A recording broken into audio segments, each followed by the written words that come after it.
केंद्र सरकार की मजदूर, श्रमिक और आम आदमी विरोधी नीतियों और कानून के खिलाफ आने वाली 12 फरवरी को एआईटीयूसी के बैनर तले देशव्यापी हड़ताल होगी। इसमें ट्रेड यूनियनों के अलावा कई सामाजिक और मजदूर संगठन एकजुट होकर केंद्र सरकार की जन विरोधी नीतियों का सड़क पर उतरकर उनके खिलाफ प्रदर्शन करेंगे। इस देशव्यापी बंद को सफल बनाने के लिए सोलन में एआईटीयूसी की महत्वपूर्ण बैठक आयोजित हुई। इस बैठक में केंद्र सरकार की मजदूर विरोधी नीतियों के खिलाफ आगामी 12 फरवरी 2026 की देशव्यापी हड़ताल को सफल बनाने की रणनीति तैयार की गई।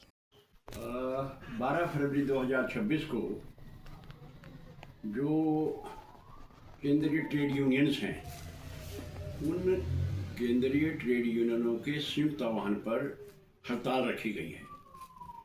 ये हड़ताल तमाम क्षेत्रों में होगी, प्राइवेट में भी और जो गवर्नमेंट और पब्लिक सेक्टर है सब में ये हड़ताल का आयोजन किया गया है। ये हड़ताल जो है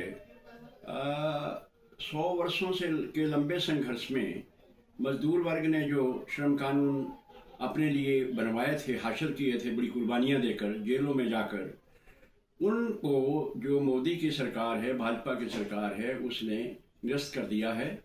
और 2020 में जब कोरोना काल था, उस वक्त इन्होंने बिना किसी बहस के ये जो कानून है, जिसको श्रम संहिताएं के नाम से अब बनाया गया है, लेबर कोड के नाम से बनाया गया है, ये पार्लियामेंट में बिना किसी बहस के जो है पारित करवा लिया। और ये तब से जो ट्रेड यूनियनें हैं इसका विरोध कर रही थी, इसलिए ये अभी तक इसको लागू नहीं कर रहे थे।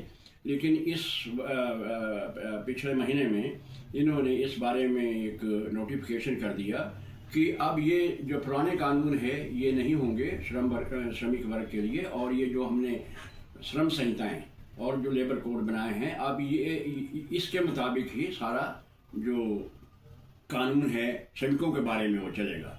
हम ट्रेड यूनियन इसका कड़ा विरोध करती हैं, क्योंकि ये जो श्रम कानून है ये मजदूरों के जो बनाए गए, जो श्रम संहिताएं बनाई गई हैं, वो पूरी तरह से मालिकों, पूंजीपतियों और कारपोरेट का जो उनके हक में है और मजदूरों के विरोध में है। इसलिए हम इसका विरोध करते हैं।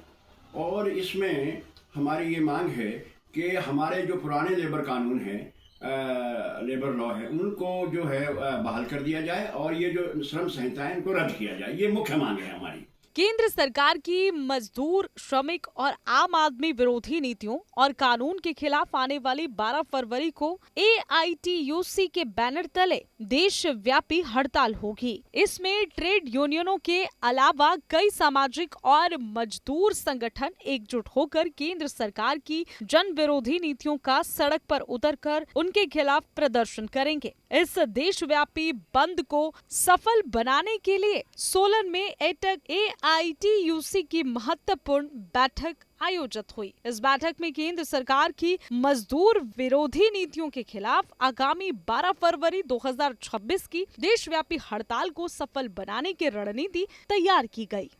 12 फरवरी 2026 को जो केंद्रीय ट्रेड यूनियंस हैं, उन केंद्रीय ट्रेड यूनियनों के संयुक्त आह्वान पर हड़ताल रखी गई है। ये हड़ताल तमाम क्षेत्रों में होगी, प्राइवेट में भी और जो गवर्नमेंट और पब्लिक सेक्टर है सब में ये हड़ताल का आयोजन किया गया है। ये हड़ताल जो है 100 वर्षों से के लंबे संघर्ष में मजदूर वर्ग ने जो श्रम कानून अपने लिए बनवाए थे, हासिल किए थे, बड़ी कुर्बानियाँ देकर, जेलों में जाकर, उनको जो मोदी की सरकार है, भाजपा की सरकार है, उसने निरस्त कर दिया है। और 2020 में जब कोरोना काल था, उस वक्त इन्होंने बिना किसी बहस के ये जो कानून है, जिसको श्रम संहिताएं के नाम से अब बनाया गया है, लेबर कोड के नाम से बनाया गया है, ये पार्लियामेंट में बिना किसी बहस के जो है पारित करवा लिया। और ये तब से जो ट्रेड यूनियनें हैं इसका विरोध कर रही थी, इसलिए ये अभी तक इसको लागू नहीं कर रहे थे। लेकिन इस पिछले महीने में इन्होंने इस बारे में एक नोटिफिकेशन कर दिया कि अब ये जो पुराने कानून है ये नहीं होंगे श्रमिक वर्ग के लिए, और ये जो हमने श्रम संहिताएं और जो लेबर कोड बनाए हैं अब ये इसके मुताबिक ही सारा जो कानून है श्रमिकों के बारे में वो चलेगा। हम ट्रेड यूनियनें इसका कड़ा विरोध करती हैं, क्योंकि ये जो श्रम कानून है ये मजदूरों के जो बनाए गए जो श्रम संहिताएं बनाई गई हैं वो पूरी तरह से मालिकों, पूंजीपतियों और कारपोरेट का जो उनके हक में है और मजदूरों के विरोध में है। इसलिए हम इसका विरोध करते हैं, और इसमें हमारी ये मांग है कि हमारे जो पुराने लेबर कानून हैं, लेबर लॉ है, उनको जो है बहाल कर दिया जाए और ये जो श्रम संहिताएं इनको रद्द किया जाए। ये मुख्य मांग है हमारी।